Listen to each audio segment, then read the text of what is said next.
Dear students, आज हम mathematical logic की एक्सरसाइज 1.3 को सॉल्व करने वाले हैं।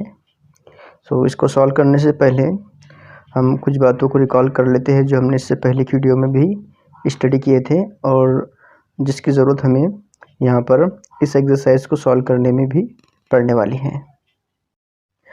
क्वांटिफायर और क्वांटिफाइड स्टेटमेंट के बारे में हम पहले समझ लेते हैं। क्वांटिफायर्स के अंदर हमने स्टडी किया है कि दो टाइप के क्वांटिफायर होंगे। एक होगा देयर एग्जिस्ट, जिसका सिंबल कुछ इस तरह से होगा। एक होगा फॉर ऑल, उसका सिंबल आपको इस तरह से लिखना है। एग्जिस्टेंशियल क्वांटिफायर कहेंगे देयर एग्जिस्ट को और यूनिवर्सल क्वांटिफायर कहेंगे इस फॉर ऑल को।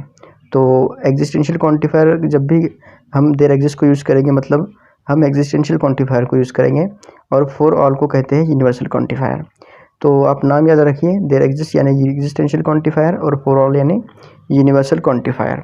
तो जब कोई क्वांटिफाइड स्टेटमेंट आपको दिया जाएगा, क्वांटिफाइड स्टेटमेंट को आपको अगर उसकी ट्रूथ वैल्यू मालूम करना हो, क्वांटिफाइड स्टेटमेंट आपको दिया जाए और आपको उसकी ट्रूथ वैल्यू मालूम करना हो, तो यहाँ पर आपको कुछ बातें समझ लेनी है कि किसी भी क्वांटिफाइड स्टेटमेंट को हम किस तरह से ट्रू या फॉल्स प्रूव कर सकते हैं या उसकी ट्रूथ वैल्यू मालूम कर सकते हैं सही। तो देखिए यहाँ पर हम एक एग्जांपल लेते हैं जो कि हमने इससे पहले की वीडियो में भी देखे थे।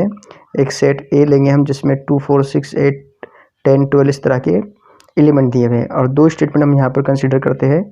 एक स्टेटमेंट है x belongs to A, x is a prime number, और दूसरा स्टेटमेंट है x belongs to A such that x is an even number. तो ये दो स्टेटमेंट हमने यहाँ पर फर्स्ट कर लिए हैं। अब यहाँ हमने पहले स्टेटमेंट के लिए यूज़ किया एग्जिस्टेंशियल क्वांटिफायर और दूसरे स्टेटमेंट के लिए हमने यहाँ पर फॉर ऑल यानी कि यूनिवर्सल क्वांटिफायर यूज़ किया। यहाँ ये दोनों स्टेटमेंट भी ट्रू है। अगर हम यहाँ पर एग्जिस्टेंशियल क्वांटिफायर यूज़ करते हैं तो ये स्टेटमेंट ट्रू है, हम यहाँ यूनिवर्सल क्वांटिफायर इस्तेमाल करते हैं तो ये स्टेटमेंट ट्रू है। अब ये ट्रू क्यों है इसको समझ लेते हैं। एग्जिस्टेंशियल क्वांटिफायर में if at least one element satisfy given condition then statement is true. Quantified statement दिया हुआ है, क्वांटिफाइड स्टेटमेंट है, क्वांटिफाइड के अंदर अगर वो एग्जिस्टेंशियल क्वांटिफायर उस स्टेटमेंट के अंदर है तो उसमें हमें क्या करना है, एटलीस्ट वन एलिमेंट ऐसा देखना है जो दी हुई कंडीशन को सेटिस्फाई करे। तो अब यहाँ पर देखिए x is a prime number, क्या इस सेट के अंदर कोई ऐसा एलिमेंट है जो प्राइम है? तो क्लियरली 2 ये प्राइम नंबर है, ठीक है। 2 प्राइम भी होता है, इवन भी होता है, आपको पता होना चाहिए। तो 2 इज़ अ प्राइम नंबर मतलब इस सेट का एक एलिमेंट ऐसा है जो दी हुई कंडीशन को सेटिस्फाई करता है, इसलिए ये पूरा के पूरा स्टेटमेंट ट्रू है। यानी एग्जिस्टेंशियल क्वांटिफायर में आपको सिर्फ एक एलिमेंट भी ऐसा मिल जाता है जो दी हुई कंडीशन को सेटिस्फाई करता है, तो हम कह सकते हैं कि वो दिया हुआ स्टेटमेंट ट्रू है, ठीक है। उसके खिलाफ फॉर ऑल के लिए हमको क्या करना है कि ये फॉर ऑल क्योंकि यहाँ पर ट्रू दिया हुआ है, कंडीशन क्या है, x is an even number. तो फॉर ऑल के लिए यहाँ पर कंडीशन होती है कि दिए हुए सेट का हर एक एलिमेंट दी हुई कंडीशन को सेटिस्फाई करना चाहिए। जो कंडीशन दी हुई है उस कंडीशन को सेट ए का या जो भी सेट आपको दिया हुआ है उस सेट का हर एक एलिमेंट सेटिस्फाई करना चाहिए, तब जाकर वो क्वांटिफाइड स्टेटमेंट ट्रू होगा। तो उसकी कंडीशन इस तरह से है कि if all elements satisfy the given condition then statement is true, otherwise it is false.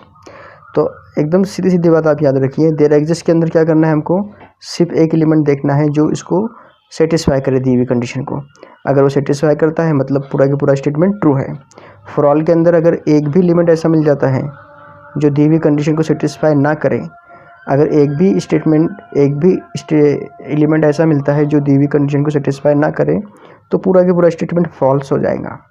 इसमें सभी का ट्रू होना कंपलसरी है ट्रू होने के लिए, और इसमें फॉल्स होने के लिए सभी का फॉल्स होना कंपलसरी है, ठीक है। तो यही लॉजिक हमें यूज़ करना है एक्सरसाइज 1.3 के अंदर।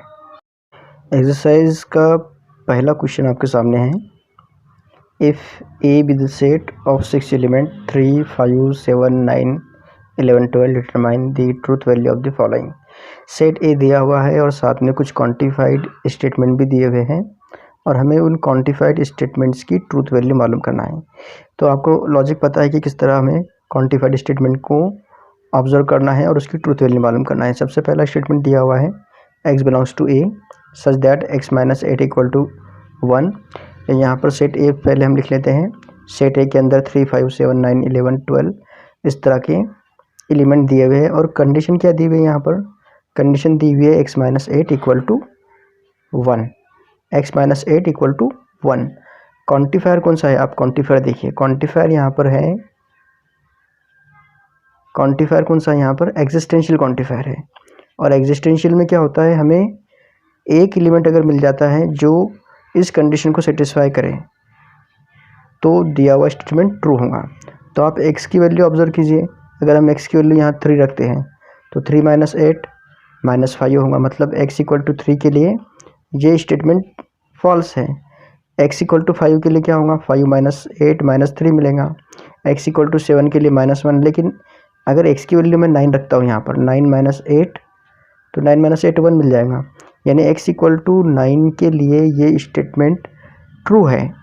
x इक्वल टू 9 इस कंडीशन को सेटिस्फाई करता है, इसलिए x इक्वल टू 9 के लिए x माइनस 8 यानी 9 माइनस 8 इक्वल टू 1 होता है, यानी कि ट्रू होता है। तो क्योंकि क्वांटिफायर जो है वो एग्जिस्टेंशियल है और एग्जिस्टेंशियल के अंदर क्या होता है, हमने भी बात की कि if at least one element satisfy given condition then statement is true. Therefore clearly दिया हुआ क्वांटिफाइड स्टेटमेंट ये ट्रू है और उसकी ट्रूथ वैल्यू है कैपिटल T। ये एग्जांपल सॉल्व होता है। अगला एग्जांपल देखते हैं हम यहाँ पर।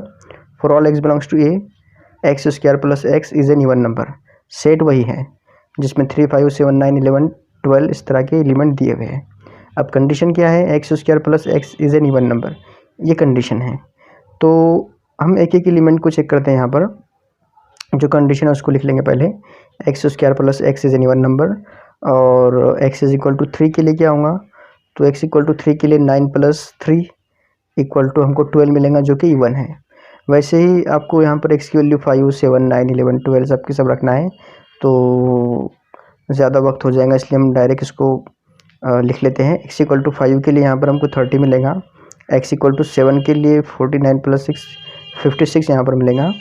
यहाँ 56 होना चाहिए, यहाँ पर करेक्शन कर लीजिएगा। x इक्वल टू 9 के लिए होगा 81, 9, 90। x इक्वल टू 11 के लिए 1, 2, 1 प्लस 11, 132। मतलब आप देख सकते हैं यहाँ पर x की वैल्यू 3, 5, 7, 9, 11 के लिए जो भी हमको यहाँ पर मिला वो सबके सब इवन नंबर मिले। 12, 30, 56, 90, 132 ये सब इवन नंबर है। x इक्वल टू 12 के लिए वो भी चेक कर लेते हैं हम। तो x इक्वल टू 12 के लिए होगा 12 स्क्वायर यानी 144 प्लस 12 यानी कि 156 क्लियरली, तो ये भी इवन है।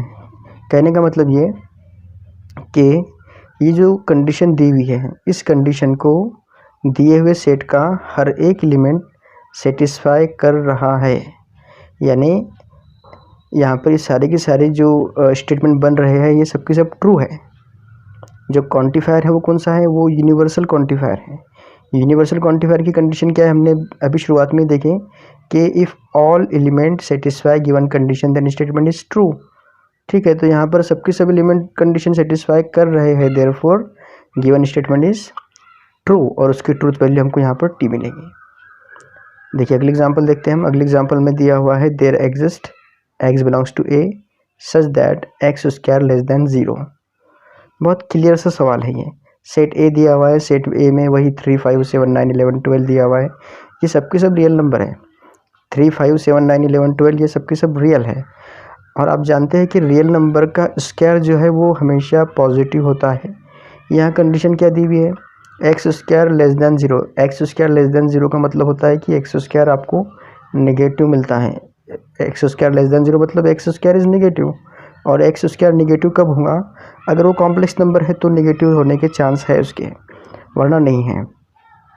तो एक्स स्क्वायर लेस देन 0 ये ट्रू बिल्कुल भी नहीं है अगर एक्स रियल नंबर है तो ये क्लियरली फॉल्स है, क्योंकि हमें जो क्वांटिफायर है वो दिया हुआ है एग्जिस्टेंशियल और दिए हुए सेट का एक भी एलिमेंट दी हुई कंडीशन को सेटिस्फाई नहीं कर रहा।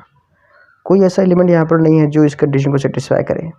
तो जो कंडीशन क्या कहती है कि if at least one element satisfy given condition then statement is true otherwise it is false. तो यहाँ पर तो सेटिस्फाई नहीं कर रहा, इसलिए दिया हुआ स्टेटमेंट फॉल्स है और इसकी ट्रूथ वैल्यू है F। फॉल्स क्यों है, उम्मीद करता हूँ कि आपको समझ में आ गया होगा, क्योंकि इस सेट का कोई भी एलिमेंट इसे सेटिस्फाई नहीं कर रहा। अगर आप x की वैल्यू 3 रखेंगे आपको 9 मिलेगा, 5 रखेंगे 25 मिलेगा, 7 रखेंगे 49 मिलेगा, 12 रखेंगे 144 मिलेगा, और ये सब के सब 0 से बड़े हैं। तो किसी भी एलिमेंट के लिए हमको यहाँ पर t नहीं मिलता, सिर्फ f मिलता है, इसलिए क्वांटिफाइड स्टेटमेंट फॉल्स है। अगला है for all x belongs to a, x is an even number. Set a देखते हैं हम यहाँ पर, x इवन नंबर है ऐसा दिया हुआ है। अब आप खुद ऑब्जर्व कीजिए, क्या यहाँ पर दिया हुआ हर एक एलिमेंट इवन है? बराबर एकदम क्लियर बात है, यहाँ पर सभी एलिमेंट इवन नहीं है। x is an even number, तो यहाँ पर आप देखेंगे 1 इवन नहीं है, 3 इवन नहीं है, 5 और 7 ये भी इवन नहीं है। 1 3 5 7 ये ऑड नंबर है, 2 4 6 ये इवन नंबर है। तो फॉर ऑल के जो कंडीशन है ये यहाँ पर वेरीफाई नहीं हो रही। x इक्वल टू 3 के लिए क्या होगा, x is an even number, ये फॉल्स है। x की वैल्यू अगर हम 3 रखते हैं यहाँ पर सेट ए से, और यहाँ पर कहते हैं कि 3 इज एन इवन नंबर, तो ये गलत बात है, क्योंकि 3 तो इवन नंबर नहीं है। अब जो यूनिवर्सल क्वांटिफायर की कंडीशन है, क्या कंडीशन यूनिवर्सल क्वांटिफायर की, if all element satisfy given condition then statement is true otherwise false. तो यहाँ पर एक एलिमेंट तो ऐसा मिल गया जो बिल्कुल नहीं मानता दी हुई कंडीशन को, तो ये पूरा के पूरा जो स्टेटमेंट है क्वांटिफाइड स्टेटमेंट वो ट्रू नहीं है, ये फॉल्स है, और उसकी ट्रूथ वैल्यू है कैपिटल F। अगला स्टेटमेंट है there exist x belongs to a such that 3x + 8 greater than 40। Set वही है 3 5 7 9 11 12, कंडीशन है 3x + 8 ग्रेटर दैन 40। तो हमको क्या करना है यहाँ पर, हमको यहाँ पर एक एलिमेंट ढूंढना है ऐसा, क्योंकि क्वांटिफाइड स्टेटमेंट में सिर्फ क्वांटिफायर के ऊपर ही आपका कंसंट्रेशन होना चाहिए। क्वांटिफायर है एग्जिस्टेंशियल, मतलब एक एलिमेंट भी मिल गया इसको सेटिस्फाई करने वाला, तो हम कहेंगे कि स्टेटमेंट ट्रू है। तो सबसे बड़ा एलिमेंट यहाँ पर 12 है। 12 अगर हम यहाँ पर रखते हैं तो 12 × 3 36 + 8, तो हमको यहाँ पर मिलेगा x = 12 के लिए 44, जो कि 40 से बड़ा होता है। यानी x = 12 के लिए ये स्टेटमेंट ट्रू है, क्लियरली ट्रू है, क्योंकि 44 40 से बड़ा होता है। तो हम यहाँ पर क्या कंक्लूजन नतीजा निकाल सकते हैं, क्योंकि एग्जिस्टेंशियल क्वांटिफायर का स्टेटमेंट क्या है कि at least one element satisfy given condition then statement is true. तो यहाँ पर एक एलिमेंट ऐसा मिल गया हमको जो कंडीशन को सेटिस्फाई कर रहा है, देयरफॉर गिवन टी। ठीक है, अगला स्टेटमेंट देखते हैं हम यहाँ पर। अगला क्वेश्चन है for all x belongs to a 2x + 9 greater than 14। Set A वही है 3 5 7 9 11 12, और स्टेटमेंट दिया हुआ है 2x + 9 ग्रेटर दैन 14। तो हम x की वैल्यू 3 5 7 9 11 12 रख कर देखते हैं एक एक करके। तो x = 3 के लिए हमको मिलेगा 6 + 9 यानी कि 15, जो कि 14 से बड़ा है। और अगर हम सबकी जो बाकी वैल्यूज़ है डायरेक्ट रख के देखते हैं यहाँ पर, तो x = 5 के लिए 19 मिलेगा, 7 के लिए 23 मिलेगा, 9 के लिए 27, 11 के लिए 31, और ये सब के सब 14 से यानी 14 से बड़े हैं।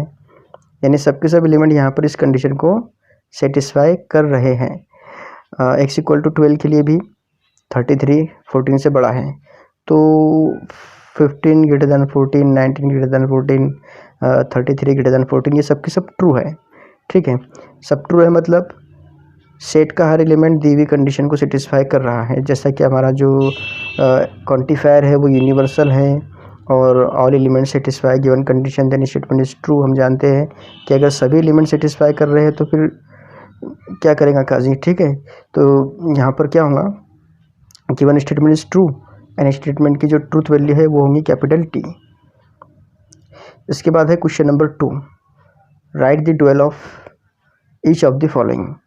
ड्यूअल के अंदर आपको पता होना चाहिए कि जहाँ पर कंजक्शन है वहाँ हम डिसजंक्शन लिखते हैं, जहाँ डिसजंक्शन है वहाँ कंजक्शन लिखते हैं। बहुत आसान सवाल है, ज़्यादा टाइम हम इसके अंदर नहीं लेंगे। पहला क्वेश्चन है P और Q एंड R, जहाँ N है वहाँ और लिखना है, जहाँ और है वहाँ N लिखना है। तो P और Q एंड R, इसका ड्यूअल हमको डायरेक्ट मिलेगा P एंड Q और R। एकदम सिंपल है, और की जगह N की जगह और लिखना है। ये बस इतना मामूली सा चेंज करना है इसके अंदर, और ये ड्यूअल तैयार है। 1 मार्क का क्वेश्चन है। देखिए और एग्जांपल दिया हुआ है P and Q and R, जहाँ पर भी एन है वहाँ पर हमको आर लिखना है, कंजक्शन को रिप्लेस करना है डिसजंक्शन से। तो इसका जो डुअल होगा वो होगा पी और क्यू और आर, ये कंप्लीट हो गया। इसके बाद अगला एग्जांपल देखिए पी और क्यू एंड आर और एस, इसका डुअल होगा पी एंड क्यू और आर एंड एस। हमने यहाँ पर रिप्लेस किया डिसजंक्शन को कंजक्शन से, कंजक्शन को डिसजंक्शन से। चौथा है पी एंड नॉट क्यू, तो इसका डुअल भी बहुत आसान है, पी और नॉट क्यू होगा। यहाँ पर नेगेशन पर कोई असर नहीं पड़ता डुअल का, सिर्फ कंजक्शन का डिसजंक्शन बनता है, डिसजंक्शन का कंजक्शन बनता है। अगला एग्जांपल है नॉट पी और Q and not R and S, इसका डुअल आपको मिलेगा नॉट पी और का एंड बन जाएगा यहाँ पर नॉट पी एंड क्यू और नॉट आर और एस।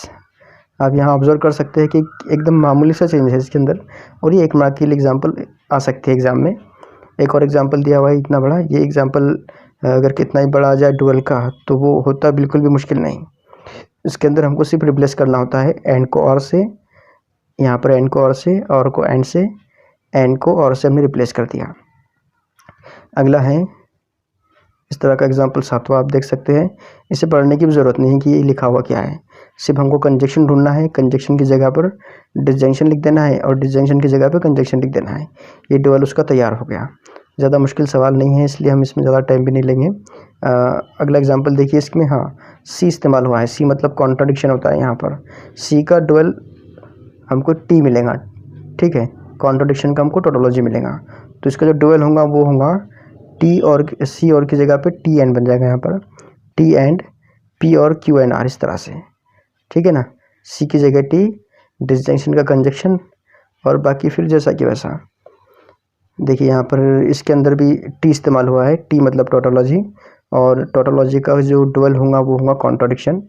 तो इस तरह से यहाँ पर ये प्रॉब्लम भी हमारा कंप्लीट होता है। हमने यहाँ पर और को एंड को और टी को सी से रिप्लेस कर दिया और डुअल हमारा तैयार है।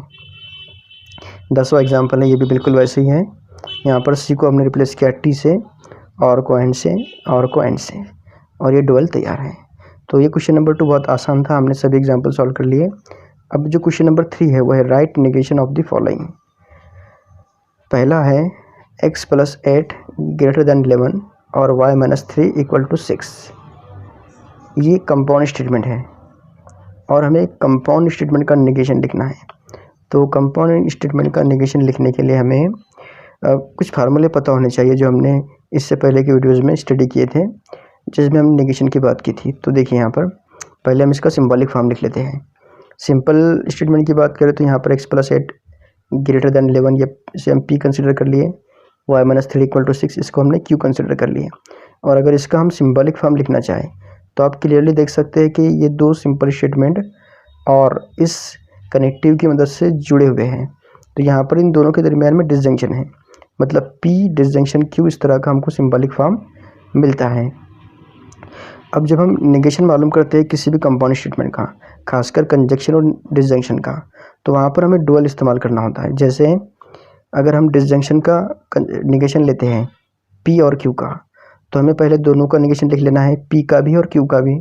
देखिए यहाँ पर ये P का नेगेशन है और ये Q का नेगेशन है।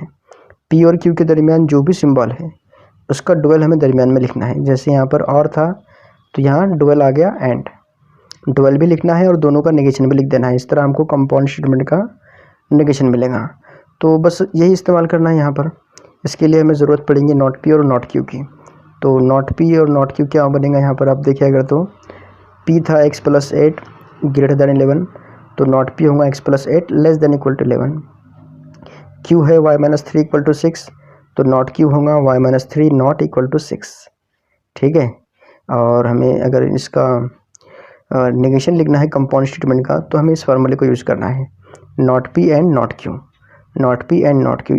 यहाँ पर हमको ये स्टेटमेंट फिट कर देना है, बस नॉट P यहाँ पर फिट करना है, नॉट Q यहाँ पर फिट करना है, और दरमियान में एंड इस कनेक्टिव का इस्तेमाल करना है।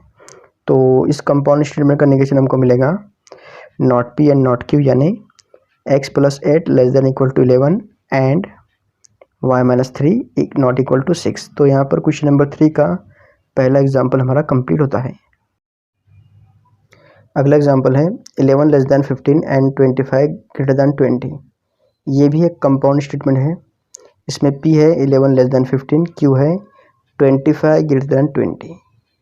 कंपाउंड स्टेटमेंट है, इसका सिंबॉलिक फॉर्म होगा P कंजक्शन Q। ठीक है, P कंजक्शन Q का नेगेशन अगर मालूम करना है तो क्या होगा, P एंड Q का नेगेशन होगा नॉट P और not Q। P and Q का नेगेशन नॉट P और नॉट Q, इस तरह से होगा। यानी दोनों का नेगेशन लिखना है PQ का, और दरमियान में जो कनेक्टिव इस्तेमाल हुआ है उसका डुअल लिखना है। ठीक है, अगर मैं इसे वर्बल फॉर्म में लिखना चाहूँ तो कैसे होगा, negation of P and Q ये होता है नेगेशन ऑफ P और नेगेशन ऑफ Q। ठीक है, तो इसके लिए हमें ज़रूरत पड़ेगी इन दोनों के नेगेशन की। तो नॉट P हमको मिलेगा यहाँ पर 11 ग्रेटर देन 15। ठीक है, मिल गया। और Q का नेगेशन होगा 25 ग्रेटर देन 20 का 25 लेस देन 20 हो जाएगा। ये P का नेगेशन और ये Q का नेगेशन। और जब हम कंपाउंड स्टेटमेंट का नेगेशन लिखेंगे तो ये होगा कंपाउंड स्टेटमेंट का negation 11 greater than equal to 15 और 25 लेस देन इक्वल टू 20, इस तरह से। ठीक है, तो यहाँ पर ये हमारा प्रॉब्लम सॉल्व होता है। बहुत आसान एग्जांपल था, कंपाउंड स्टेटमेंट दिया हुआ था और उसका नेगेशन हमने कुछ इस तरह से यहाँ पर लिख लिया है। अगला स्टेटमेंट है quadrilateral is a square if and only if it is rhombus. ठीक है, सबसे पहले पी क्यू यहाँ पर मालूम कर लेते हैं हम। क्वाड्रिलेटरल इज अ स्क्वायर, इसे हमने पी यानी क्वाड्रिलेटरल इज अ स्क्वायर इसे हमने पी कंसिडर किया, और इट इज़ रोम्बस इसे हमने क्यू कंसिडर किया। अब उसके लिए हम सिंबॉलिक फॉर्म अगर देखें तो इसका सिंबॉलिक फॉर्म बहुत आसान है, पी बाय कंडीशनल क्यू, इस तरह से। इसे आप P if and only if Q इस तरह भी पढ़ सकते हैं। तो पी बाय कंडीशनल क्यू का हम अगर नेगेशन देखें तो हमने फार्मूला इसका इससे पहले पढ़ चुके हैं हम, इससे पहले की वीडियो में। ये फार्मूला आपको पता होना चाहिए कि conjunction, disjunction, conditional, bye conditional का नेगेशन होता क्या है। तो यहाँ पर हम बाय कंडीशनल का फार्मूला इस्तेमाल करेंगे, नेगेशन ऑफ बाय कंडीशनल। तो P एंड Q इन दोनों का बाय कंडीशनल दिया हुआ है और उसका नेगेशन मालूम करना है। तो negation of P bye conditional Q ये होता है P एंड नॉट Q और नॉट P एंड Q। तो इसमें हमको ज़रूरत पड़ने वाली है नॉट Q और नॉट P की। और अगर इसका वर्बल फॉर्म देखें हम तो बहुत कॉम्प्लिकेटेड फॉर्म है इसका। If negation of P if and only if Q, इसका नेगेशन होता है P एंड नॉट Q और नॉट P एंड Q। तो ज़रूरत तो पड़ने वाली है नॉट P और नॉट Q की। नॉट P होगा इसके अंदर quadrilateral is not a square, और Q होगा इसमें it is not a rhombus. ठीक है, नॉट P नॉट Q तैयार है हमारे पास, PQ पहले से दिया हुआ था। अब इसे फिट करना है इस स्टेटमेंट पैटर्न के अंदर। ठीक है, जहाँ पर कंजक्शन है वहाँ हम एंड लिखेंगे, जहाँ डिसजंक्शन है वहाँ और लिखना है। तो बहुत बड़ा स्टेटमेंट हमको यहाँ पर मिलेगा। हम यहाँ पर लिख लेते हैं। देखिए यहाँ पर P and not Q, P and not Q। आप देख सकते हैं यहाँ पर येलो कलर के अंदर हमने नेगेशन वाली टर्म लिखी है, और वाइट कलर में यहाँ पर जो स्टेटमेंट दिया हुआ था सिंपल स्टेटमेंट वो दिया हुआ है। तो हमने यहाँ पर P एंड नॉट Q लिखा, P quadrilateral is a square and it is not rhombus. ठीक है, ये पहला ब्रैकेट ऊपर की लाइन में, फिर दरमियान में और फिर not P and Q। Not P है quadrilateral is not a square and it is rhombus, और ये है निगेशन दिए हुए स्टेटमेंट का, जो कि काफ़ी डिफ़िकल्ट टाइप का दिख रहा है सॉल्यूशन इसका, लेकिन है नहीं। आपको सिर्फ कॉन्सेंट्रेट किस बात पे करना है कि जो conjunction, disjunction, implication, bye conditional दिए हुए हैं ना, उनका निगेशन क्या होता है ये आपको पता होना चाहिए। इसका फार्मूला आपको पता होना चाहिए। फार्मूले के साथ साथ उसे वर्बल फॉर्म में कैसे कन्वर्ट करना है ये भी आपको अच्छे से समझ में आना चाहिए। अगला एग्जांपल देखते हैं, it is cold and raining. सबसे पहले हम PQ निकालते हैं, it is cold, it is raining. दरमियान में कंजक्शन है, ये एंड कंजक्शन यूज़ किया हुआ है, और इसका सिंबॉलिक फॉर्म होगा P कंजक्शन Q। और P कंजक्शन Q का नेगेशन हमने इससे पहले शायद इसी क्वेश्चन की पहली एग्जांपल में यूज़ किया था। P कंजक्शन Q का नेगेशन होता है दोनों का नेगेशन, और दरमियान में जो भी सिंबल है उसका डुअल, यानी नॉट P और नॉट Q। इसका वर्बल फॉर्म होगा नॉट P और नॉट Q। ज़रूरत पड़ने वाली है हमको नॉट P नॉट Q की, मतलब नॉट P होगा इट इज़ नॉट कोल्ड, और नॉट Q होगा इट इज़ नॉट रेनिंग, और इसे इस वर्बल फॉर्म में फिट करना है तो नॉट P और नॉट Q ये बन जाएगा इट इज़ नॉट कोल्ड और इट इज़ नॉट रेनिंग। और ये क्वेश्चन नंबर 4, क्वेश्चन नंबर 3 का चौथा एग्जाम्पल सॉल्व होता है। इसके बाद है क्वेश्चन नंबर 3 का 5वां example, if it is raining then we will go and play football. 3 simple statement यहाँ पर नज़र आ रहे हैं, देखते क्या होता है। देखिए यहाँ पर हम सबसे पहले P कंसिडर करते हैं, it is raining, Q consider करते हैं, वी विल गो, और R कंसिडर करेंगे, we will play football. 3 simple statement है। इससे हम पहले सिंबॉलिक फॉर्म में लिख लेते हैं। तो इसका सिंबॉलिक फॉर्म होगा इफ़ P देन Q की जगह पर यहाँ पर ये इतना पूरा कंपाउंड स्टेटमेंट है, ठीक है। तो इसका सिंबॉलिक स्टेटमेंट हमको मिलेगा P implies Q conjunction R, इस तरह से P implies Q conjunction R, ठीक है। और इसका हमको लिखना है नेगेशन। तो आपको पता होना चाहिए कि जो कंडीशनल वाला पार्ट है उसका जब हम नेगेशन लिखते हैं तो नेगेशन के अंदर जैसे कि 2 टर्म होती है, पहला P और दूसरा Q। तो P इम्प्लाइज Q का जो नेगेशन होता है वो होता है P एंड नॉट Q। तो हम यहाँ पर P और Q इस्तेमाल नहीं करेंगे, हम यहाँ पर फर्स्ट और सेकंड इस्तेमाल करेंगे, क्योंकि यहाँ पर हमको एक पूरा ब्रैकेट यूज़ करना है, ठीक है। तो फर्स्ट इम्प्लाइज सेकंड का नेगेशन होता है first as it is conjunction negation of second, यानी यहाँ पर हमको P implies Q conjunction Q, इसका नेगेशन अगर लिखना है तो पहला जैसा कि वैसा, मतलब P आएगा पहले, फिर कंजक्शन और ब्रैकेट का नेगेशन, यानी कुछ इस तरह से P conjunction negation of bracket, first conjunction negation of second, ठीक है। उम्मीद करता हूँ कि ये पार्ट आपको समझ में आया होगा कि ये कैसे लिखा हुआ है। P इम्प्लाइज Q का negation P and not Q होता है, वैसे ही P इम्प्लाइज ब्रैकेट का negation P and not bracket हो गया, ठीक है। इसके बाद हमको क्या करना है, इस पार्ट का भी नेगेशन लेना है। यहाँ पर हम Q कंजक्शन R का नेगेशन लेंगे, तो ये हमको मिलेगा P एंड नॉट Q और नॉट R। देखिए यहाँ पर क्या किया हमने, दोनों का नेगेशन लिखा Q और R का, और दरमियान में कंजक्शन है तो उसका डबल लिख लिया। इसको हम आखिर में देखेंगे, सबसे पहले हम नेगेशन मालूम कर लेते हैं। नेगेशन हमको नॉट R और नॉट Q का लगने वाला है, P के नेगेशन की कोई ज़रूरत नहीं है यहाँ पर। तो नॉट Q होगा वी विल नॉट गो, और नॉट R होगा we will not play football, ठीक है। P एंड नॉट Q और नॉट R ये नेगेशन है इस कंपाउंड स्टेटमेंट का, जो कि हमने भी मालूम किया। जो सिंबॉलिक फॉर्म दिया हुआ है इसका नेगेशन जो है वो इस तरह से है, हमने इसे सिंपली सॉल्व करके मालूम किया, कुछ इस तरह से हमको यहाँ पर वर्बल फॉर्म उसका मिला। तो अगर हम यहाँ पर P not Q not R ये सब वैल्यू पुट करते हैं तो हमको मिलेगा it is raining and we will not go और we will not play football. और इस तरह से हमको यहाँ पर क्वेश्चन नंबर 3 के 5वें कंपाउंड स्टेटमेंट का नेगेशन मिलता है। एक बार फिर से हम रिपीट कर लेते हैं। कंपाउंड स्टेटमेंट दिया हुआ है, कंपाउंड स्टेटमेंट के अंदर 3 सिंपल स्टेटमेंट दिए हुए थे, हमने उसे P Q R कंसिडर किया, उसका सिंबॉलिक फॉर्म मालूम किया। सिंबॉलिक फॉर्म के अंदर P इम्प्लाइज ब्रैकेट, इस तरह का सिंबॉलिक फॉर्म मिला, ब्रैकेट में Q कंजक्शन R था, ठीक है। P इम्प्लाइज ब्रैकेट का नेगेशन हमने फार्मूले की मदद से, जो हमें पहले से पता है, जो हमने पहले से इससे पहले की वीडियो में पढ़ा था, उस फार्मूले की मदद से हमने P इम्प्लाइज ब्रैकेट का नेगेशन लिखा, P conjunction negation of bracket, और इस ब्रैकेट का नेगेशन Q कंजक्शन R, इसका नेगेशन हमको मिला नॉट Q और R, दोनों का नेगेशन, यानी Q R दोनों का नेगेशन हो गया, और कंजक्शन का नेगेशन यहाँ पर हमने और लिखा। तो ये कंप्लीट नेगेशन हमको मिला दिए हुए सिंबॉलिक फॉर्म का। अभी जो सिंबॉलिक फॉर्म दिया हुआ है इसका वर्बल फॉर्म भी हमारे सामने है, वर्बल फॉर्म ने हमने एक्चुअल में उसे कन्वर्ट किया। तो वर्बल फॉर्म को अब कन्वर्ट करना है हमें हमारी जो रिक्वायर्ड स्टेटमेंट थी उसके अंदर, और यहाँ पर हमें नेगेशन मिलता है दिए हुए कंपाउंड स्टेटमेंट का। इसके बाद जो अगला एग्जांपल है, √2 is a rational number, √2 is a rational number. Question number 3 है, उसका नेगेशन है ये, all natural number are whole numbers. और √2 इज़ ए रेशनल नंबर, ये बहुत आसान है, आप खुद कर सकते हैं, इसका नेगेशन लिखिए, ज़्यादा मुश्किल नहीं है।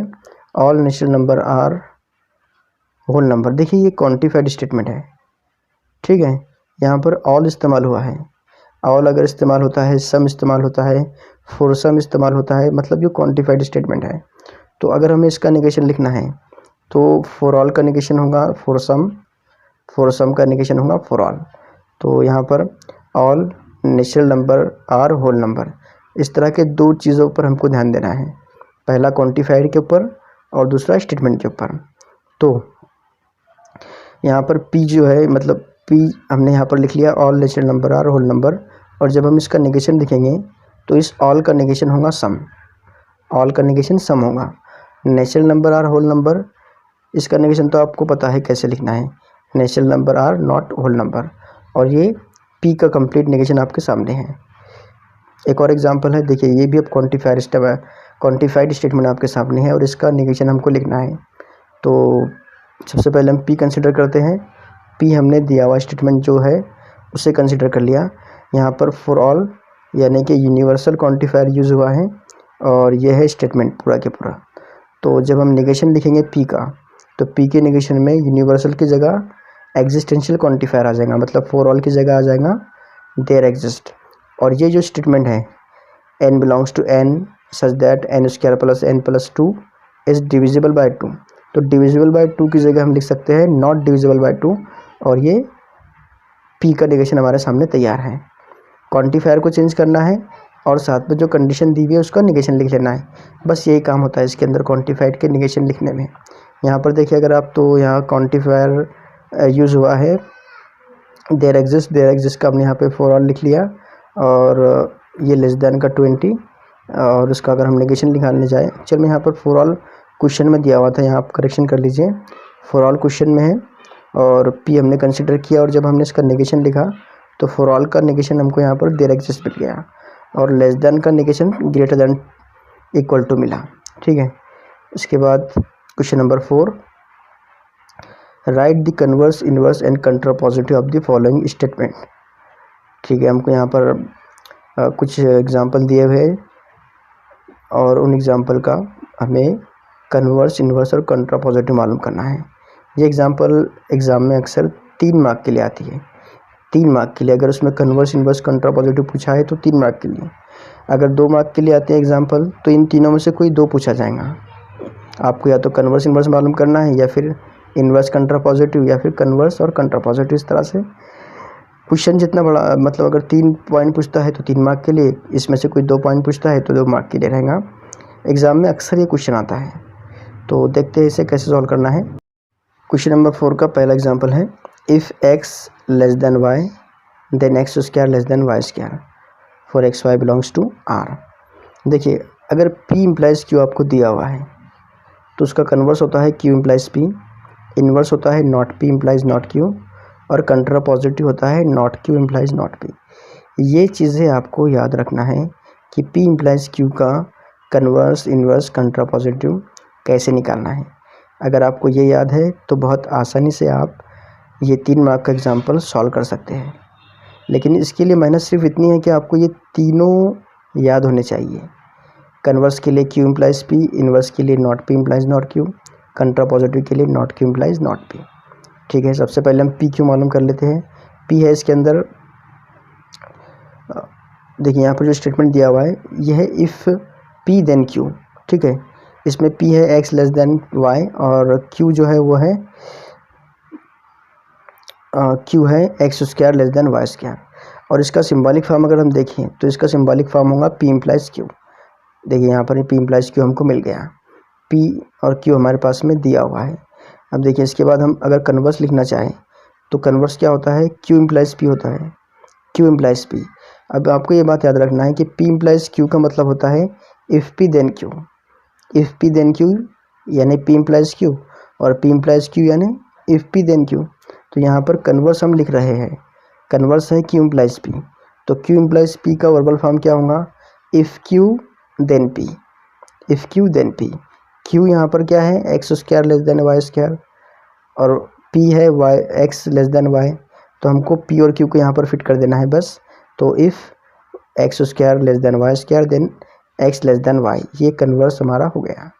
बहुत आसान है, सबसे पहले दिए हुए स्टेटमेंट को p इम्प्लाइज q में कन्वर्ट कीजिए, पी क्यू मालूम कीजिए, कन्वर्स का सिंबॉलिक फॉर्म लिखिए, उसको वर्बल फॉर्म में कन्वर्ट कीजिए, ख़त्म, कन्वर्स तैयार हो गया। कन्वर्स के बाद है इन्वर्स, इन्वर्स है not p implies not q, not p implies not q, not p implies not q को अगर हम लिखें तो ये होगा if not p then not q. इसके लिए हमको ज़रूरत पड़ने वाली है नॉट पी और नॉट क्यू की। तो नॉट पी हमको मिलेगा यहाँ पर x लेस देन वाई का negation, x greater than equal to y, और x square less than y square का negation, x square greater than equal to Y square. इस तरह का हमको नॉट पी और नॉट क्यू मिलेगा। ठीक है, नॉट पी और नॉट क्यू की वैल्यू यहाँ पर पुट कर दो। तो if not P then not q, इसका वर्बल फॉर्म होगा if x greater than y then x square greater than y square. ये इन्वर्स तैयार हो गया दिए हुए स्टेटमेंट का। इसके बाद है कंट्रा पॉजिटिव। कंट्रा पॉजिटिव है not Q implies not P, not Q implies not P. Not Q implies not P मतलब if not Q then not P. तो यहाँ पर नॉट क्यू है x square greater than equal to Y square, और not P की value है X greater than equal to Y square, और ये कंट्रा पॉजिटिव भी यहाँ पर तैयार हो गया। आप देख सकते हैं कितनी आसानी से कन्वर्स इन्वर्स कंट्रा पॉजिटिव हमको मिलता है। ये 3 मार्क का एग्जाम्पल एग्ज़ाम में कई बार आ चुका है इस तरह का एग्जाम्पल। मेहनत क्या होती है इसमें, बस ये फार्मूला याद रखने की, कन्वर्स के लिए क्या है, इन्वर्स के लिए क्या है, और कंट्रा पॉजिटिव के लिए क्या है। अगला एग्जाम्पल देखिए, a family become literate if the woman in it is literate. ठीक है, इसमें थोड़ा मुश्किल आपको हो सकती है। देखिए सिंबॉलिक फॉर्म लिखने में, if family become literate, sorry symbol statement इस तरह से है, a family become literate if the woman in it is literate. तो सबसे पहले हम पी क्यू मालूम कर लेंगे। स्टेटमेंट इस तरह से है क्यू इफ़ पी, इसे आप लिख सकते हैं इफ़ पी देन क्यू, या फिर क्यू इफ़ पी। ये टाइप थोड़ा सा समझने में कन्फ्यूज़न हुआ, क्योंकि आमतौर पर हम जो यूज़ करते हैं ना वो कैसे होता है, इफ़ पी देन क्यू ऐसे होता है। ये क्यू इफ़ पी ये बहुत रेयर केस होता है, बहुत कम इस्तेमाल होता है, इसलिए यहाँ कन्फ्यूज़ आपको नहीं होना है। ये ध्यान में रखना है, याद रखना है कि क्यू इफ़ पी इसका मतलब भी p if p then q होता है। देखिए बोलने में भी थोड़ा कन्फ्यूज़न हो रहा है मुझे, आप समझ लीजिए। क्यू इफ़ पी इसका मतलब इफ़ पी देन क्यू होता है। इसका सिंबॉलिक फॉर्म आप लिखिए अगर, तो ये होगा पी इम्प्लाइज क्यू, बिल्कुल ऐसे। ठीक है, तो इसका अगर हम कन्वर्स लिखें तो कन्वर्स लिखने के लिए हमें पी क्यू की ज़रूरत पड़ेगी। पी क्यू हमने बहुत आसानी से मालूम कर लिया, जो इफ़ के बाद है वो पी है, यानी the women in it is literate, ये है पी। और जो इफ़ के बाद नहीं है, यानी जो देन के बाद है या इफ़ से पहले है, वो है Q, a family become literate. ठीक है, कन्वर्स लिखने के लिए हमको ज़रूरत पड़ेगी क्यू इम्प्लाइज पी की। क्यू इम्प्लाइज पी के लिए हम इसको लिखेंगे इफ़ क्यू देन पी, जैसा कि इससे पहले लिखा था। यहाँ पर हमें कोई चेंज नहीं करना है, सिर्फ हमें यहाँ पर पी और क्यू निकालने में थोड़ा सा सावधानी बरतनी है। ठीक है, जैसे कि यहाँ पर हमको बाद वाली टर्म पी मिली और पहले वाली टर्म क्यू मिली थी, तो इसका जो वर्बल फॉर्म होगा इफ़ क्यू देन पी, ये हो जाएगा इस तरह से, a family if family become literate then woman in it is literate. ठीक है, इसके बाद हम इन्वर्स की बात कर लेते हैं। इन्वर्स के लिए बिल्कुल वही केस है, not P implies not q. ज़रूरत पड़ेगी हमें इसके निगेशन की, यानी नॉट पी और नॉट क्यू की।